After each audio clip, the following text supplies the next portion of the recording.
ଅନାଥ ପୁଅଝିଅଙ୍କ ଗହଣରେ ନିଆରା ଢଙ୍ଗରେ ଅକ୍ସା ଏଲୋରା ସୁନାଙ୍କ ପ୍ରଥମ ଜନ୍ମବାର୍ଷିକ ପାଳିତ।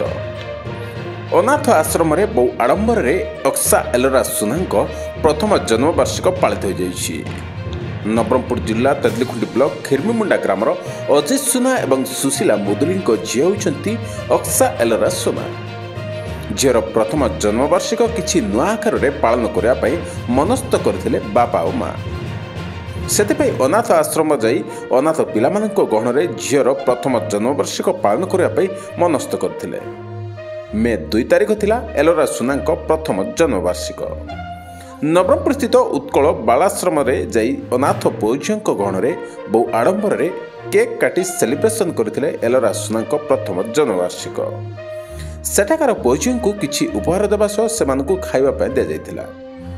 ଅନାଥ ଆଶ୍ରମର ଶିକ୍ଷକ ଶିକ୍ଷୟିତ୍ରୀ ଛାତ୍ରଛାତ୍ରୀ ଅକ୍ସା ଏଲୋରା ସୁନାଙ୍କୁ ଜନ୍ମଦିନର ଅଭିନନ୍ଦନ ଜଣାଇବା ସହ ଖୁସି ବ୍ୟକ୍ତ କରିଥିଲେ।